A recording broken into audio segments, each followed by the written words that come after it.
Ahora, en este momento, vamos a presentar a nuestro expositor, un gran amigo de la Biblia, de Matamoros, presbítero de la diócesis de Matamoros, Tamaulipas, y licenciatura en la especialización de teología bíblica, doctor en teología bíblica, con la especialidad en Antiguo Testamento, literatura sapiencial, libro de Coelet. Es el padre Francisco Nieto. Ha estudiado en varios institutos académicos, siempre respecto a la Sagrada Escritura, y tiene su doctorado de la Universidad Gregoriana de Roma. Francisco Nieto Rentería, doctor, siempre activo en la docencia en su diócesis de Matamoros y en otras partes de México. Francisco, mi querido Francisco, sigue siendo el alma del acercamiento del Antiguo Testamento aquí en la Universidad Pontificia de México, y aquí te doy la palabra. Francisco, muy buenos días. Muchas gracias, buenos días. Buenos días a todos.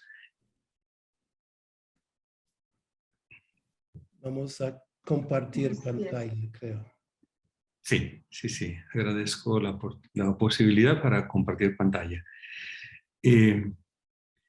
Comparto en esta mañana, en este inicio de nuestros estudios de la ABM, comparto algo breve, algo sencillo, como una especie de ensayo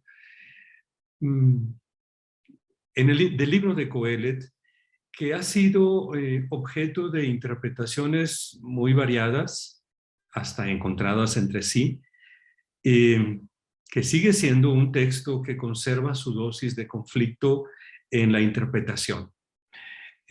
Comparto algunos puntos tratando de encontrar bases para una mejor interpretación, quizá correcta interpretación, quizá sea mucho pretender, porque sigue siendo este libro objeto de interpretaciones variadas, que si se trata de un veredicto de vanidad de todas las cosas, que si se trata de una exhortación a buscar la felicidad, ¿cuál es la clave de interpretación de este libro de Coelet?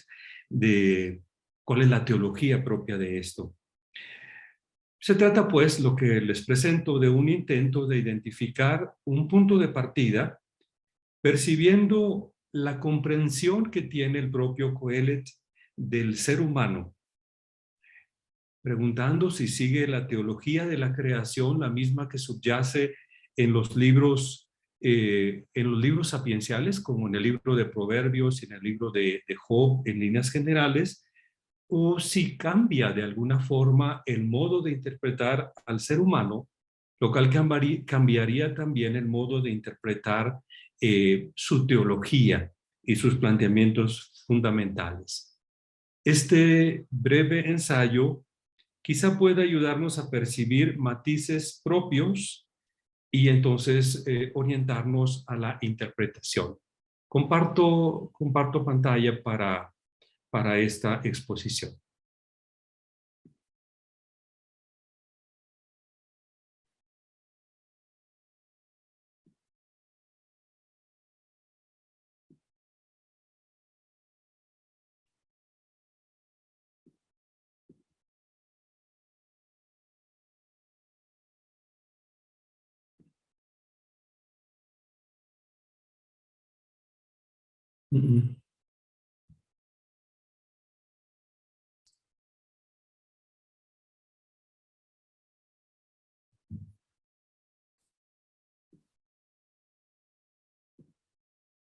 No.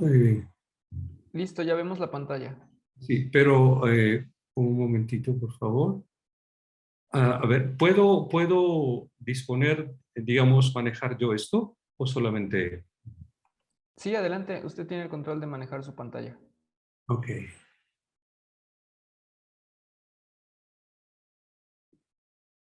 Mm, mm. A ver, creo que tengo dificultad aquí. A ver, quien está compartiendo la pantalla es Noé.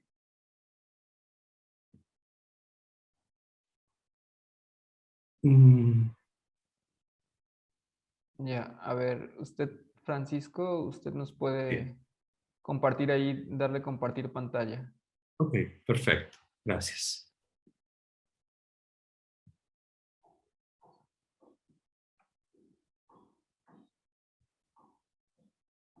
Listo, Ahora sí. gracias.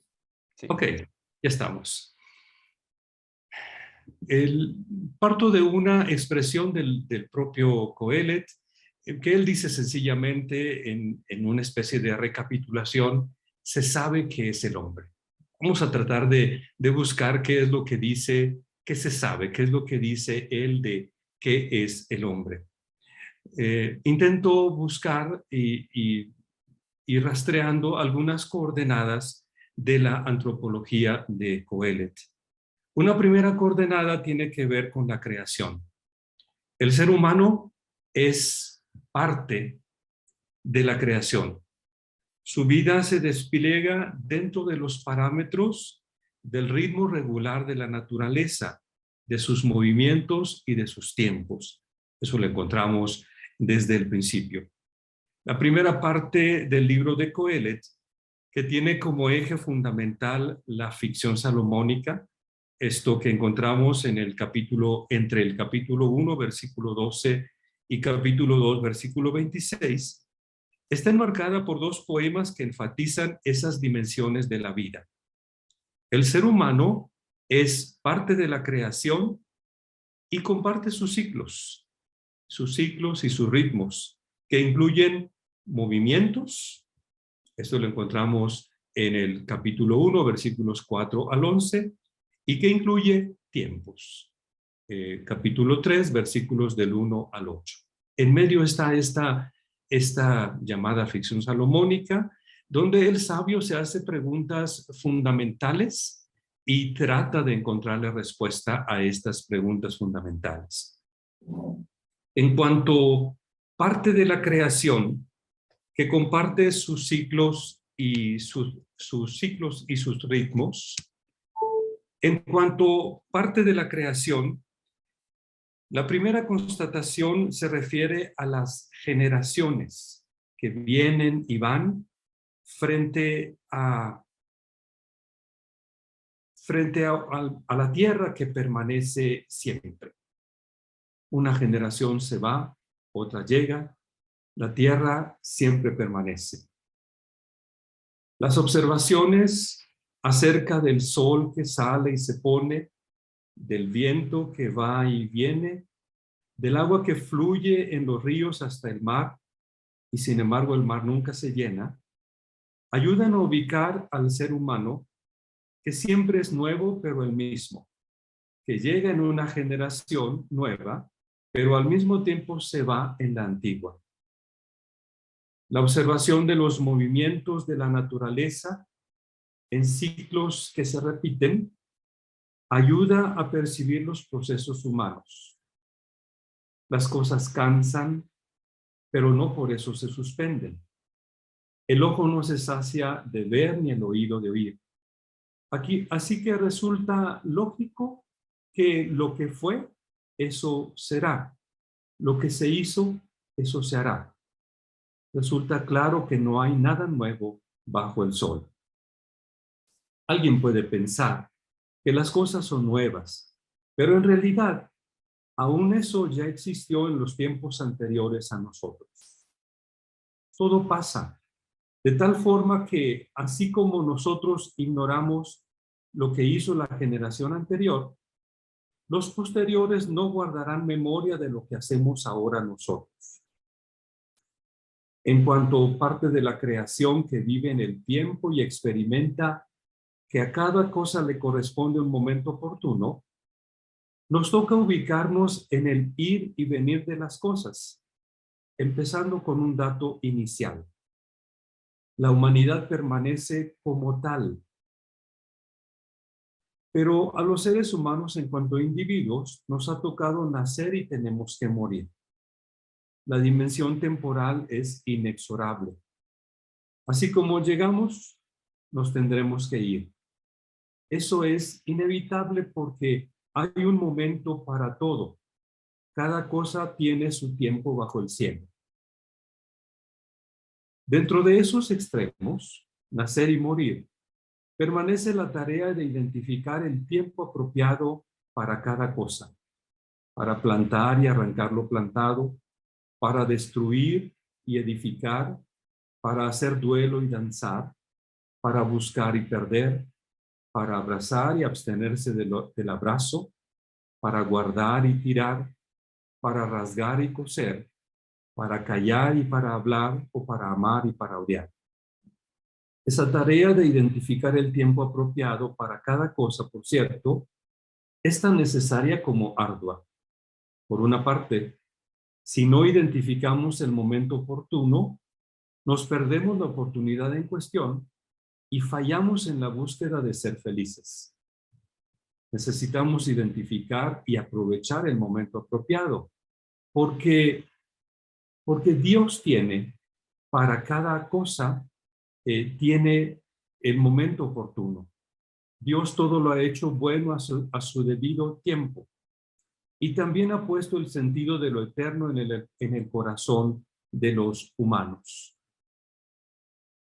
Así que si queremos experimentar la bondad de todo, necesitamos hacer que suceda en el tiempo apropiado. Pero, por otra parte, el sabio Coelet nos tiene una sorpresa que no nos agradará mucho reconocer. El ser humano no alcanza a descubrir de principio a fin la obra que Dios ha realizado. La tarea del ser humano, de todos modos, se despliega dentro de los parámetros de la creación, sus ciclos, sus ritmos, su tiempo. El sabio recupera ese dato fundamental con una fórmula que aparece a lo largo de toda la obra. Y la fórmula es Tahat Hashemesh o Hashemesh, dependiendo. O bien con la variante Tahat Hashemayim, bajo los cielos. Esta fórmula le sirve al sabio para mantener sus reflexiones y exhortaciones dentro de ese marco de búsqueda. De manera que puede llegar a decir: yo, Coelet, fui rey de Israel en Jerusalén. Me dediqué a investigar y explorar con sabiduría todo lo que se hace bajo los cielos. Qué ardua es la tarea que Dios ha impuesto al ser humano para que en ella se ocupe. El sabio no pretende algo que pudiera ir más allá de este marco de búsqueda. Todas sus observaciones y conclusiones se ciñen a la vida presente sin más. Él se pone a considerar las cosas, pero lo que se realiza bajo el sol. Puede ver que las cosas son vanidad y atrapamientos, o puede encontrar conclusiones, pero siempre será así, lo que sucede bajo el sol. De algo más allá de la vida presente que se despliegue bajo el sol, el sabio solamente dice que nadie sabe, que no hay modo de que alguien le haga saber al hombre lo que viene después de él. Llega a decir: y vi que no hay cosa mejor para el ser humano, para que el ser humano se regocije en medio de sus obras, ya que esa es su parte, porque ¿quién le hará ver lo que sucederá después de él? Lo sabe y entonces lo deja como afirmación. La pregunta en realidad del capítulo 6, versículo 12 podría ser una afirmación. Nadie le mostrará al ser humano lo que sucederá después de él. Lo que el ser humano puede indagar, lo que puede experimentar, todo está enmarcado por la fórmula bajo el sol. Después, no hay más que la muerte, con la cual acaba todo. Mientras uno permanece entre los vivos, hay algo seguro, porque más vale perro vivo que león muerto. Los vivos saben que morirán, pero los muertos no saben nada. Para ellos ya no hay recompensa porque su recuerdo cayó en el olvido. Su amor, su odio, sus celos han perecido y ya no participan más en lo que sucede bajo el sol. Podríamos preguntarle al sabio si tiene en consideración algo más allá de la vida presente que se vive bajo el sol, porque hay momentos en que parecería algo así, como cuando habla del ruaj del ser humano que vuelve a Dios. Pero en ese caso, sencillamente está recuperando un dato de fe israelita en el marco de la creación. El ser humano ha venido a la existencia a partir del polvo de la tierra y del aliento divino, como aquello que encontramos nosotros en el libro del Génesis, lo cual queda en cierta forma evocado por esta mención que hace Coelho. O cuando hace referencia a un emplazamiento a juicio por la conducta humana, de manera que va a hablar de eso. Pero debes saber que por todo eso Dios te someterá a juicio. O bien como lo que encontramos al final del propio libro. Allí habrá que ver si se trata de la enseñanza del sabio o, como está puesto, de las palabras de alguien más que intenta corregir o proponer algo diferente de lo que dice el sabio. Porque Dios someterá a juicio toda acción, aún oculta, sea buena o sea mala. Pero esas referencias a un juicio a que someterá Dios toda acción humana no tienen ninguna otra mención que nos pudiera hacer pensar en algo en lo que avance el sabio o algo posterior a la vida presente. Sencillamente viene mencionado sin más implicaciones. Una coordenada, pues, para entender la antropología de Coelho es la naturaleza.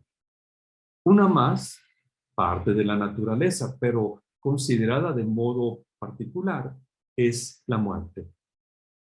En realidad, el marco de búsqueda del sabio queda reforzado por el dato de la muerte. Ella establece el punto final de todo y el elemento igualador para todos los seres vivos, lo mismo sabios que necios. Y llega a decir Coelho: vi que la sabiduría aventaja a la necedad como la luz aventaja a la oscuridad. El sabio mantiene sus ojos abiertos mientras que el necio camina en tinieblas. Pero también logré entender que la misma suerte alcanza a ambos. Y así me dije: mi suerte será como la suerte del necio. Entonces, ¿para qué me hice tan sabio? Y concluí que también eso es vanidad. Pero no solo funciona así para los seres humanos. La muerte iguala lo mismo hombres que animales. Esa es otra constatación, otro planteamiento que hace este sabio. De manera que llega a decir: todos van al mismo lugar. Todos vienen del polvo y todos vuelven al polvo. ¿Quién sabe si el aliento de vida de los seres humanos va hacia arriba y si el aliento de vida de las bestias va hacia abajo, al fondo de la tierra? Así que cualquier esfuerzo tiene que desplegarse en la vida presente. Cualquier empeño tiene la vida bajo el sol como marco fundamental. Todo juicio de valor supone el tiempo presente exclusivamente. De manera que el sabio puede invitar a disfrutar la vida, a beber, a comer, a vivir con la mujer amada, siempre en el marco que es el marco de búsqueda de él. El tiempo presente, la vida que da, el existir que da Dios, lo que da bajo el sol. Por eso la insistencia del sabio en su exhortación a todo viviente. Si alguno vive muchos años, que se alegren todos ellos, que considere que los días de oscuridad serán muchos, que todo lo que viene es vanidad. Pero especialmente al joven, para que se alegre mientras tiene oportunidad, mientras no llegue el tiempo en que ya no encuentre gozo en nada, mientras esté con vida y pueda alegrarse y disfrutar. Acuérdate de tu Creador, más que expresión de juicio, indica exhortación a disfrutar. Ese es el contexto de este poema final de este sabio. Antes de que no puedas, antes de que te llegue la vejez, antes de que llegue la muerte. La muerte, pues, es otro de los elementos como coordenadas en la antropología de Coelho. Pero no solo la naturaleza en general y la muerte como algo particular. También las fatigas, la ganancia y la felicidad. La vida bajo el sol, encuadrada por el nacimiento y la muerte, es vida marcada por el esfuerzo. Dios ha dado tarea al ser humano para que en ella se ocupe. Esa tarea está calificada, por cierto, como ardua. Me dediqué a investigar y a explorar con sabiduría todo lo que se hace bajo los cielos. Qué ardua es la tarea que Dios impuso al ser humano para que en ella se ocupe. Se trata de un trabajo superior a las fuerzas del ser humano para que él lo califique como arduo, como pesado. ¿O en qué consiste la dificultad? La respuesta viene pronto, en que el trabajo viene calificado como vano, sin fruto duradero. Llega entonces a hablar de observé todas las obras y vi que todo es vanidad y atrapar vientos. ¿Por qué esta valoración de la tarea que Dios ha dado a los humanos? En primer lugar, porque el ser humano no alcanza a darle el lugar apropiado a sus tareas, de modo que sirvan, pero no invadan otros empeños, o que no sean tan escasas que no consigan nada.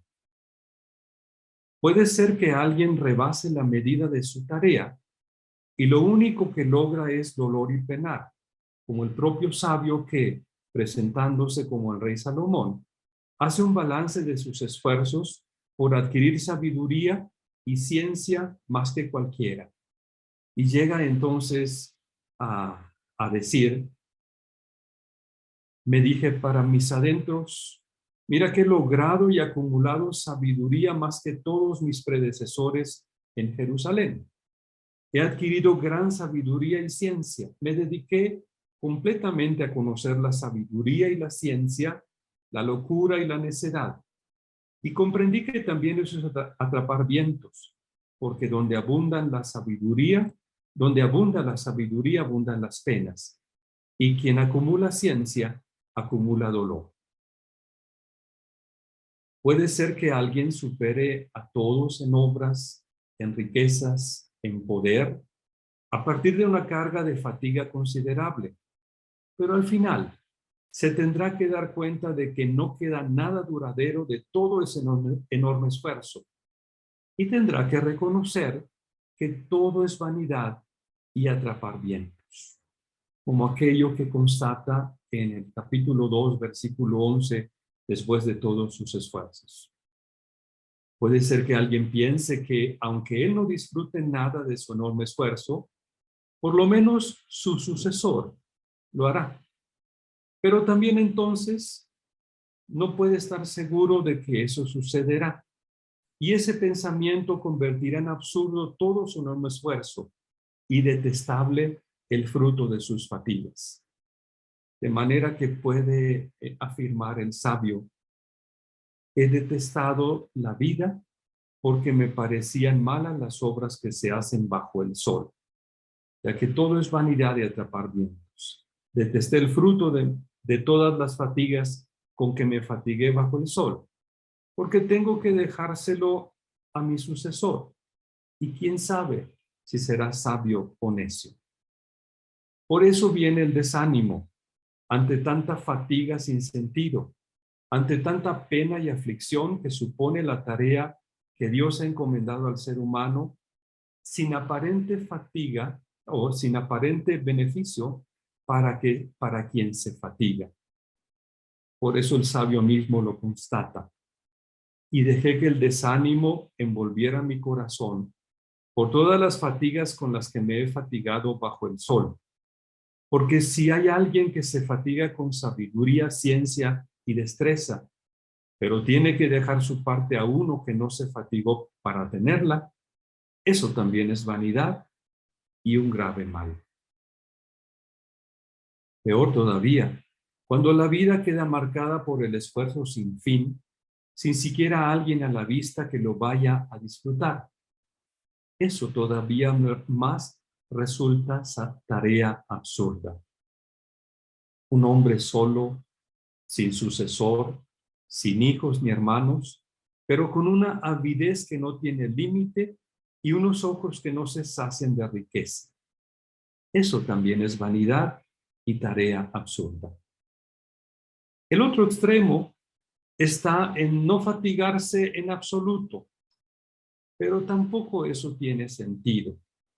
Eso es necedad. El necio se cruza de brazos y se devora a sí mismo.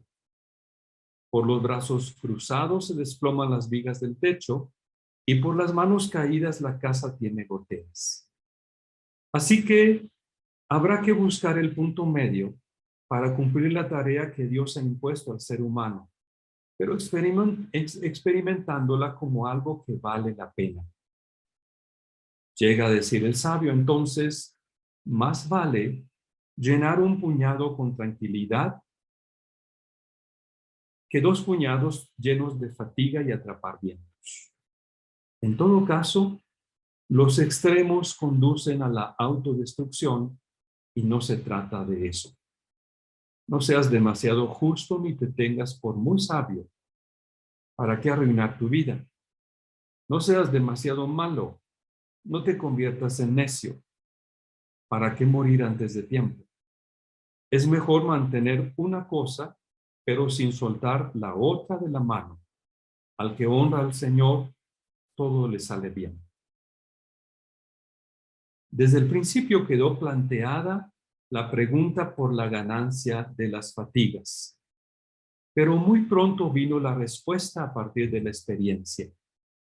No hay ganancia, porque todo es vanidad y atrapar vientos.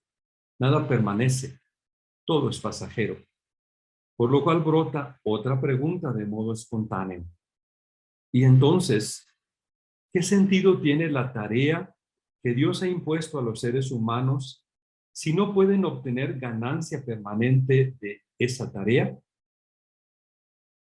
¿Qué le queda al hombre de todos sus afanes? De hecho, el texto de Coelet atestigua otra pregunta que también se hace el sabio, formulada a modo de tarea que él decide emprender. Me puse a prueba, permitiendo a mi cuerpo dejarse llevar por el vino y entregándome a la necedad hasta saber en qué consistía la felicidad de los humanos, la que se podían procurar bajo los cielos durante sus contados días. ¿Qué le queda entonces al ser humano de todos sus esfuerzos? ¿Qué puede esperar de ellos, además de la fatiga, del cansancio, de los desvelos y del penar que lo acompañan? La respuesta viene aparejada con la conciencia de que se trata de la tarea que Dios le ha encomendado y explicita otro elemento que hay que tomar en consideración. Es posible disfrutar en medio de las fatigas. Por eso llega a decir, no hay nada mejor para el ser humano que comer, beber y disfrutar en medio de las fatigas. Pero aparece aquí un dato nuevo. Disfrutar no es fruto que el ser humano pueda producir. No es ganancia que él mismo llega a conseguir. Es, en cambio, algo que viene de Dios. Y lo constata. También he visto que esto viene de la mano de Dios. Por eso, el sabio repetirá su hallazgo cada vez que encuentra ocasión de hacerlo. Comprendo que para él no hay mayor felicidad que alegrarse y disfrutar en su vida. Y también que es don de Dios que todo ser humano coma, beba y disfrute de la vida en medio de sus fatigas. Incluso es lo que propone como lo bueno y agradable, como lo mejor para el hombre. En realidad, no hay nada mejor que eso para el ser humano, llega a decir. Bajo el sol es lo mejor que puede experimentar. Por eso, al convertir sus reflexiones en exhortaciones, el sabio no dudará en insistir a sus discípulos en la urgencia de aprender a vivir disfrutando y trabajando. Anda, come tu pan con alegría y bebe tu vino de buen ánimo, porque Dios ya está contento con tus obras. En todo tiempo sean tus vestidos blancos y no falte perfume sobre tu cabeza. Disfruta la vida con la mujer que amas todos los días de tu vano existir que Dios te dio bajo el sol. Todos los días de tu vano existir. Porque esa es tu parte en la vida y en las fatigas con las que te fatigas bajo el sol. Por eso la insistencia en trabajar con empeño también. Por eso insistirá en que hay que trabajar sin tregua, pero disfrutando sin dudar de lo que se realiza. Si alguno vive muchos años, que se alegre en todos ellos, que considere que los días de oscuridad serán muchos, que todo lo que viene es vanidad. Entonces, ¿disfrutar depende de Dios? ¿Acaso no podemos disfrutar como fruto de nuestro esfuerzo? Tenemos al alcance una herramienta que sí es fruto del esfuerzo y que puede ser el medio para disfrutar sin depender de que Dios quiera dar esa capacidad. Esa herramienta es el dinero. ¿Por qué no probar con él? Y de hecho, el dinero se convierte en otra de las coordenadas en la reflexión y en la antropología de Coelet. Hay quien puede pensar que hay algo que el ser humano se puede agenciar sin tener que esperar que Dios se lo dé. Se trata del dinero. Pues también eso lo ha puesto a prueba Coelet y también el dinero queda sometido al veredicto que reza: todo es vanidad. ¿Es que no lo podemos conseguir a base de fatigas? Claro que sí, pero eso no es suficiente. Si el dinero no produce felicidad, cae bajo la categoría de vanidad. Y volvemos al mismo proceso reflexivo. Puede ser que alguien logre tener mucho dinero, pero antes de disfrutarlo lo pierde en un mal negocio. Y resulta que lo único que experimentó fue el fastidio, la enfermedad y el enojo que supuso adquirirlo, pero sin la felicidad que suponía experimentar el tenerlo. O puede ser que alguien tenga el dinero que quiere, en realidad no lo ha perdido, pero no recibe la capacitación de parte de Dios para disfrutarlo. También en ese caso, tener dinero no basta, porque hay que recibir de Dios el permiso para disfrutarlo. Por eso, las riquezas solas no bastan para dar sentido al ser humano. Hace falta la capacitación de parte de Dios. El sabio lo dice explícitamente. Además, a todo ser humano al que le ha dado riquezas y posesiones, y Dios le permite disfrutar de ellas, recibir su recompensa y alegrarse en medio de sus fatigas, eso es don de Dios. Es que la felicidad es el criterio último para dar sentido a la vida que se vive bajo el sol. Sin ella, no hay sentido. Puede ser que alguien engendre muchos hijos.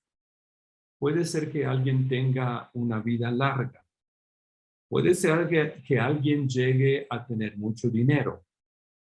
Estas expresiones clásicas de la bendición en abundancia de Dios, que son la garantía de felicidad. Pero si alguien viviera 2 veces 1000 años sin poder experimentar la felicidad, ¿Qué sentido tiene eso? La vida bajo el sol, entonces, se define por un criterio diferente del de la ganancia. Su sentido encuentra mejor perfil cuando considera la posibilidad de experimentar felicidad en primera persona. Es cierto que hay situaciones que no tienen mucha lógica y que pueden ser calificadas como incomprensibles y hasta absurdas. En la vida social resulta absurdo ver que hay cosas que funcionan al revés, como el hecho de que en el lugar del juicio se asienta la maldad y en el lugar de la injusticia la iniquidad.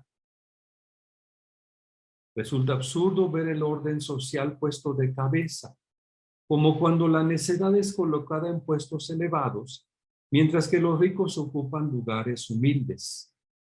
Como cuando uno llega a ver esclavos a caballo y jefes que marchan a pie como los esclavos.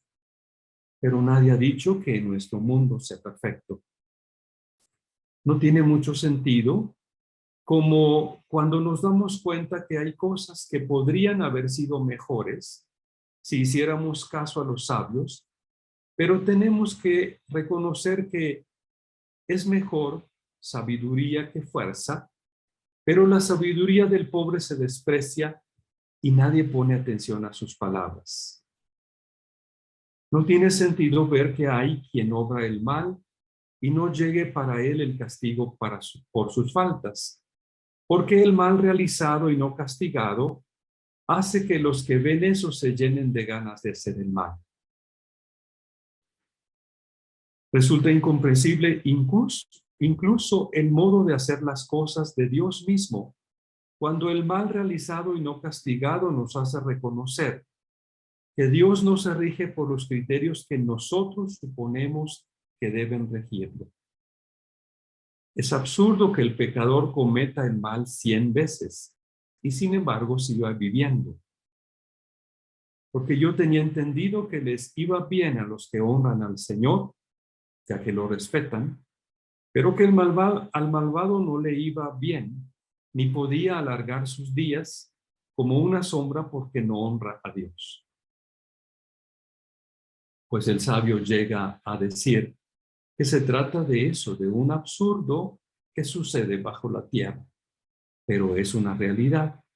Hay justos a los que les toca la suerte de los malvados y malvados a los que les toca la recompensa de los justos.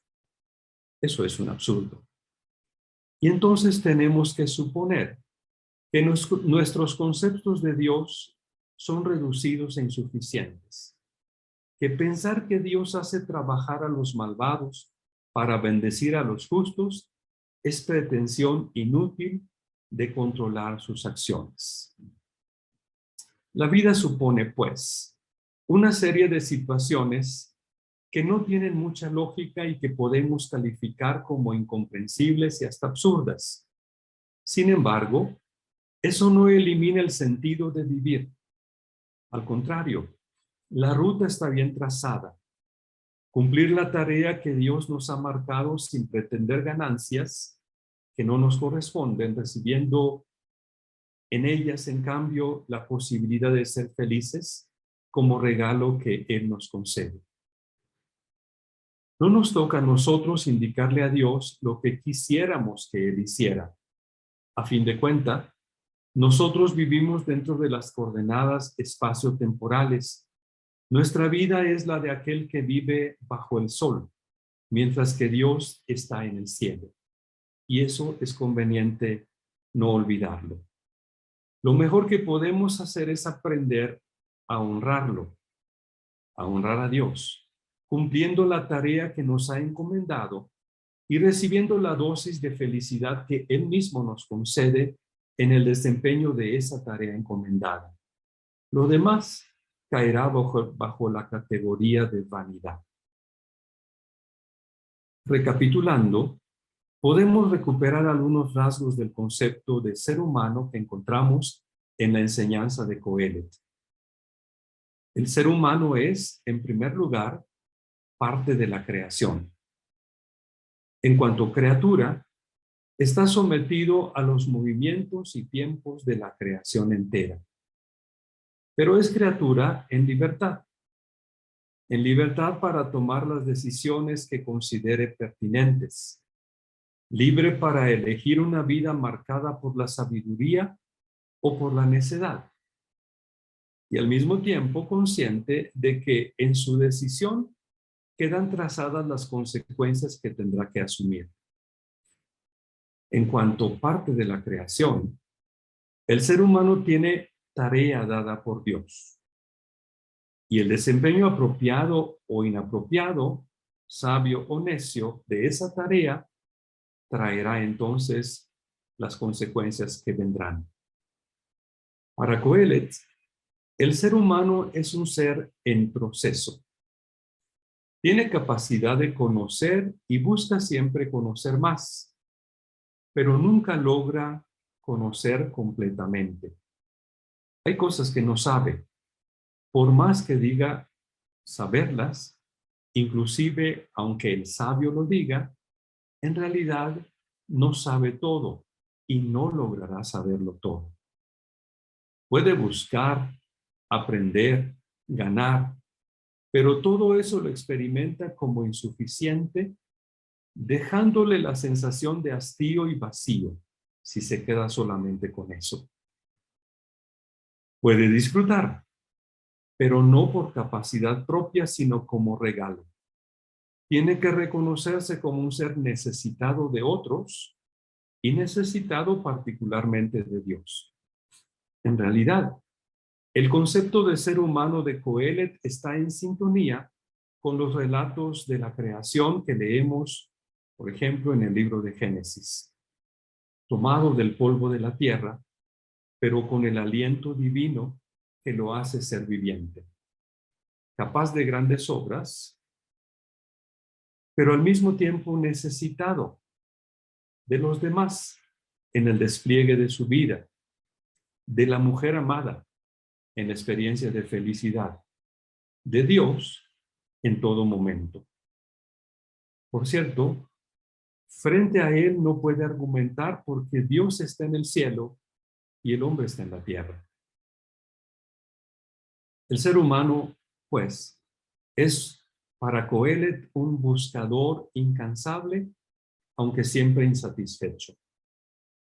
No alcanza a saberlo todo, no logra entender completamente. Es un buscador de plenitud, pero permanentemente incompleto. Si Dios no lo capacita, no puede tener recursos o no puede disfrutarlos. Así ha sido creado sencillo, aunque él se complica en ciertos momentos con muchos razonamientos. Estas coordenadas nos ayudan a decir, junto con Coelet, que en realidad, así, con simpleza, bajo esas características, se sabe que es el hombre.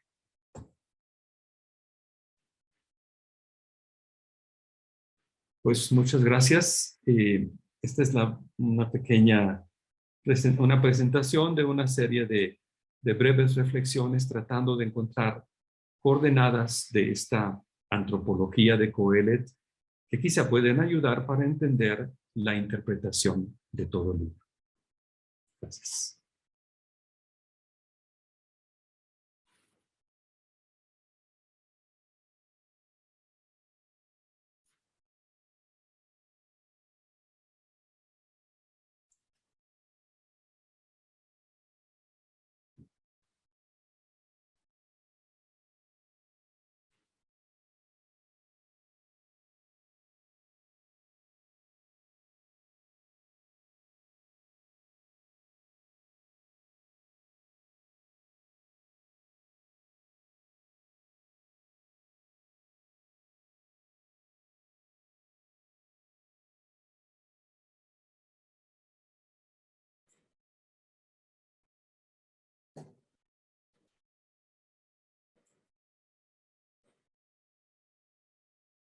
Abre tu micrófono, Conrad.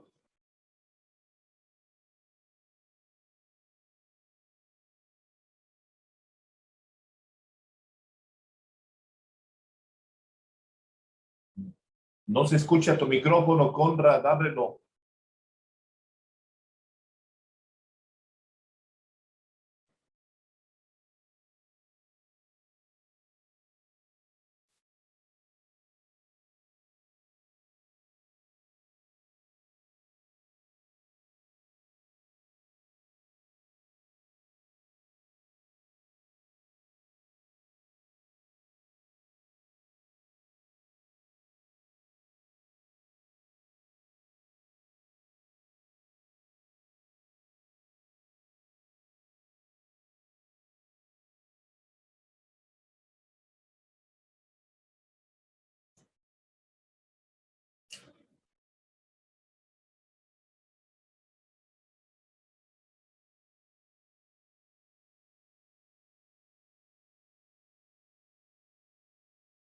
Bien, ¿sí me escuchas? ¿Sí me escuchan, Paco?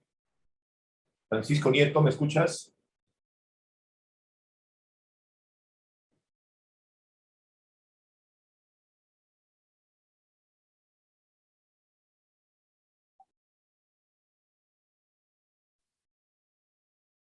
Bien, ahí van los micrófonos.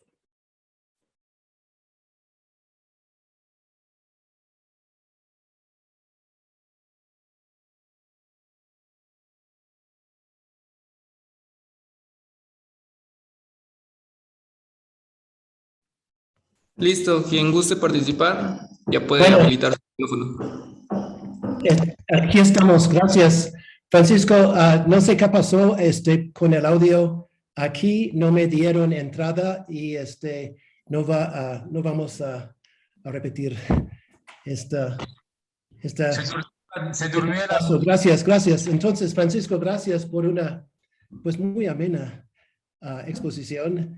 Evidentemente, te has entablado una amistad muy profunda con nuestro amigo Coelet en estos años y yo aprecio esto mucho. Ahora vamos a abrir nuestra asamblea para dialogar contigo, para hacer resonancia, preguntar, comentar. Una excelente exposición. Si alguien quiere comentar en este momento, pues muy bienvenido. Francisco está atento a nuestros comentarios. Favor de prender tu audio, dirigirse al grupo o a Francisco y luego habría una respuesta. José Ruilico, adelante. Gracias, Padre Nieto. Doctores, ha sido maravillosa la exposición, pero yo quisiera aprovechar este romance que has vivido con el libro de Kohelet. Siempre se le ha acusado, polemizado en torno a que este predicador es un exaltador de la aura mediocritas, que tal vez es heredero, influenciado, precursor, imitador del hedonismo epicúreo, que tiene resonancias en el mito de Dédalo e Ícaro, las alas de cera, ¿no? O pegadas con cera, ni demasiado cerca del sol para que se derritan, ni demasiado cerca del mar para que se mojen. O incluso la leyenda en el pronaos del templo de Delfos, el Medén Agan, nada en demasía. Cierto que por el contexto se pueden encontrar muchas similitudes, pero tu experiencia, tu trabajo cerca de Kohelet, no, desde tu perspectiva, ¿cuál sería el elemento diferenciador? ¿Solamente es la versión bíblica o la versión judía del aura mediocritas? ¿O tiene una respuesta desde la fe, tiene un elemento diferenciador? Gracias por la pregunta. Me parece una pregunta interesante. Creo, es cierto que en ciertos momentos en lo que propone el sabio, cuando por ejemplo dice no te hagas demasiado sabio o no te hagas demasiado necio. Estaríamos en ese punto de cierta mediocridad así, una cuestión propuesta por el estilo. Pero creo que no se trata de eso, sino más bien el punto de partida tiene que ver con otro elemento. Y es, me parece, el concepto de felicidad el concepto de felicidad que tiene este sabio. Es interesante hacer una comparación, por ejemplo, en la escritura en general. En las veces que encontramos el asunto de gritos de alegría, expresiones de felicidad, invitaciones a alegrarse, por ejemplo, en la liturgia, en los salmos, en diversos momentos, ¿no? En el resto de la escritura encontramos el tipo de alegría que significa expresiones y cierta efusión, ciertas expresiones así notorias de alegría, de felicidad por entrar al templo, por acercarse a la casa de Dios, porque Dios está en medio de nosotros, porque nos dio la victoria. Alegría de ese tipo que significa momentos particulares y expresiones particulares un poquito exaltadas de alegría. Esta no es la alegría que propone Coelet. El tipo de felicidad que propone Coelet es este tipo de felicidad que no supone estridencias, sino sencillamente que está, pero es un tipo de alegría permanente. No la que es la de cuando llegas al templo y te llenas de gozo por estar subiendo las gradas del templo y entrar a la casa de Dios. No es esa. Es la alegría permanente y esa es una de las notas características, me parece, en este sabio. La alegría bajo esos rasgos.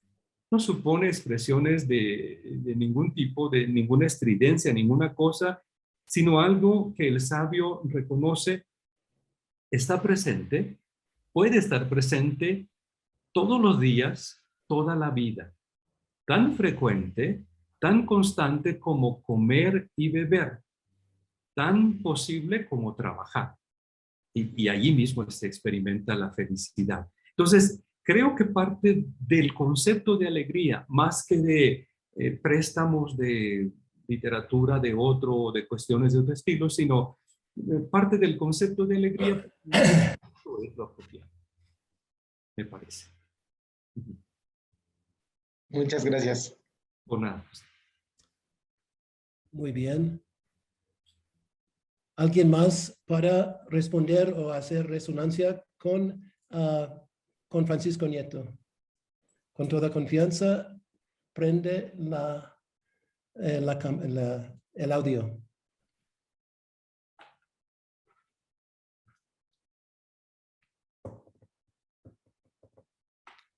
¿Alguien más para responder o dialogar con nuestro maestro Coelet? A ver, yo quisiera hacer un comentario. María Tavera, Buenos días. Connie de Houston. Adelante. La ignorancia supina. Yo estoy empezando en esto, en este medio bíblico. Yo no soy ninguna erudita, ni mucho menos. Soy un estudiante. Y yo le quiero decir a usted, Francisco, que a mí me llegó mucho este autor. Sobre todo en los tiempos que corre. Si yo trato de hacer una hermenéutica de lo que él plantea, wow, empieza con la creación. Después empieza a hablar de elementos tan importantes como la muerte, estos aspectos de la vida, cómo vivimos. Estoy de acuerdo con él que muchas veces el saber te duele. Y a mí me parece una reflexión bien interesante que yo puedo traer en el aquí y en el ahora al estilo de vida que tenemos. O sea, ¿cuántas veces estamos más preocupados por ser eruditos? ¿O estamos más nos importa más, no sé, cualquier cosa antes de reflexionar sobre cómo estamos viviendo y cómo vamos a morir? Y sobre todo esa frase tan maravillosa, ¿qué hay bajo el sol? ¿Qué hay bajo el sol? ¿Qué veo bajo mi sol? cómo es mi vida, cómo estoy viviendo. Porque, digo, ahorita creo que es muy obvio los tiempos que corren. De por sí estamos viviendo en esta locura del mundo y a esto le agregamos el COVID y entonces estamos como que inmersos en todo este tipo de cosas. Entonces a mí se me hizo una presentación que me deja mucha resonancia y muchas cosas en las que reflexionar en mi aquí, en mi ahora y en mi vida. ¿Qué estoy haciendo ahorita de mi vida? ¿Y qué puedo hacer en mi vida o qué puedo cambiar para ser sabia, un poquito sabia? Gracias. Pues muchas gracias por estos comentarios. De hecho, creo que una de las características que distinguen a este sabio es la de mirar la vida de frente y abordar los elementos que condicionan, digamos, que hay que tener en cuenta en la vida sin pretender hacer como que no vemos algunas cosas. Nuestro mundo, por ejemplo, intenta también de muchas formas disfrutar y encontrar plenitud y todo, pero ocultando cosas, ignorando el paso del tiempo y queriendo detener el tiempo. Y el sabio dice, no, no, no, todo tiene su tiempo y disfruta en el tiempo apropiado. Nuestra sociedad, nuestro mundo actual, de pronto no quiere ver que vamos a morir. La pandemia nos dice de pronto, fíjense que sí, y nos hace verlo mucho más de cerca, pero la mentalidad ambiental nos hace como si hubiera cosas que sería mejor decirnos, mira la vida, abre bien los ojos y mira cada elemento, porque no se trata de encontrar tragedia en eso, se trata de encontrar las características o las condiciones para que entonces, viendo todo, puedas vivir plenamente.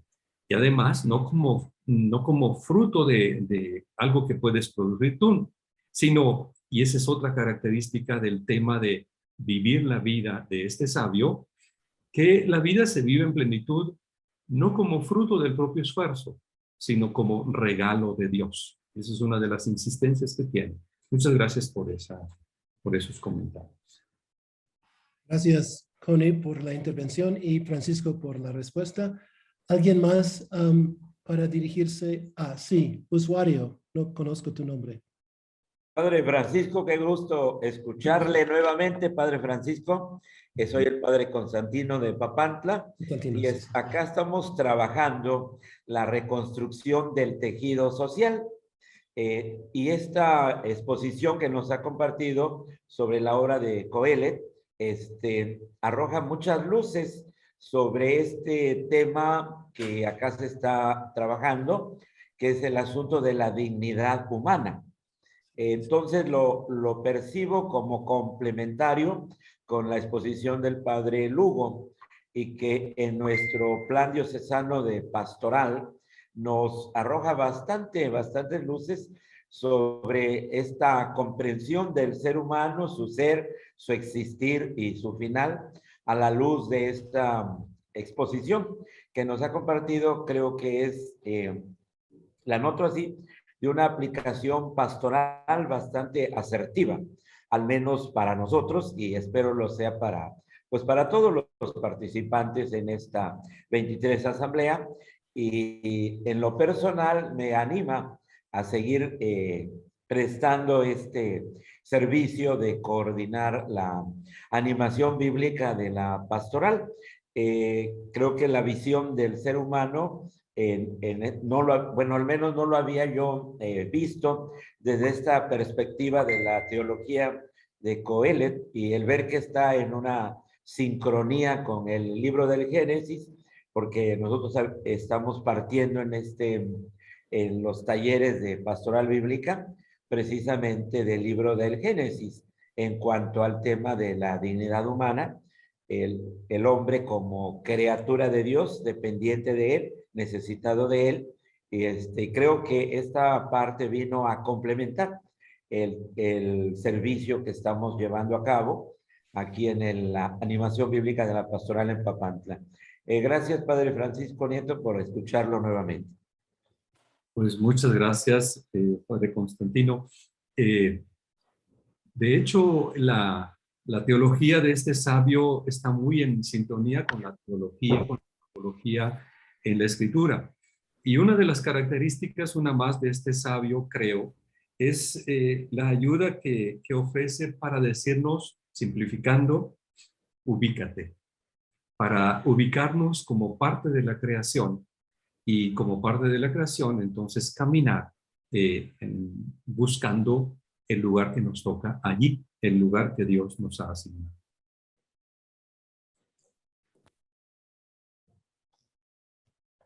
Muy bien, gracias por esto. Y gracias, Constantino, por tu intervención. ¿Alguien más por el momento?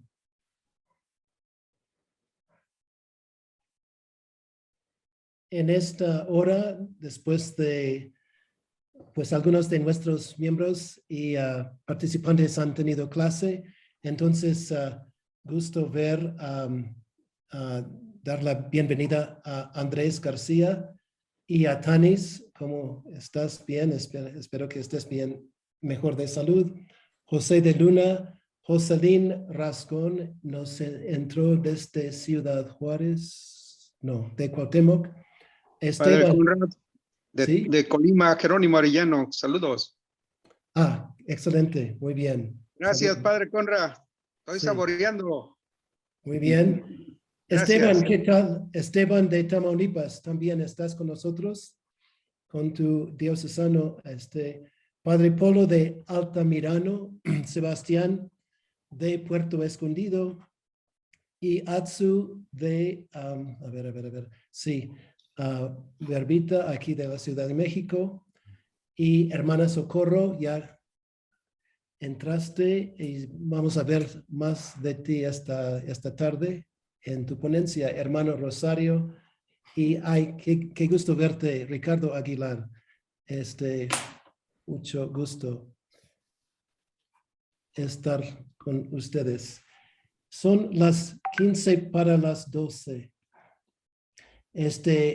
José Manuel va a dar un aviso. Estoy en contacto con la licenciada Thais G. Aguinovar, que va a dar la próxima ponencia y vamos a tomar una pausa. Pero José Manuel, adelante. Sí, muchas gracias. Miren, tenemos algunos problemas con algunos que se inscribieron y dieron un teléfono, pareciera que es, tal vez está equivocado. Entonces, por favor, revisen si es correcto el número celular que nos mandaron, porque necesitamos integrar un grupo de WhatsApp, que ya lo hicimos, para estar mandando avisos o informaciones de este grupo, de los que estamos inscritos y participando en esta asamblea. Entonces, por favor, envíennos el número, bueno, los que ya lo hicieron, más revisen si es correcto. Entonces, por favor, para que integremos este grupo de WhatsApp, donde estaremos pasando información y les pasaremos algunos formularios de las cosas y actividades que vamos a ir haciendo en esta asamblea. Entonces, como ya lo anunció Conrad, pasamos ahora a un momento de descanso. Regresamos a las 12:20 para continuar con la participación de Thais. Oye, José Manuel, ya en comunicación con Thais, ¿qué tal que tomemos 15 minutos ahora y empecemos a las 12:10? A las 12:10 estamos aquí en 15, casi 20 minutos. Podemos tomar este descanso y a las 12:10 escuchamos de ti, José Manuel, para presentar a Thais. Claro. Muy bien, Shalom. 12:10 regresamos. Shalom. 12:10, shalom y nos vemos ahorita. Sí.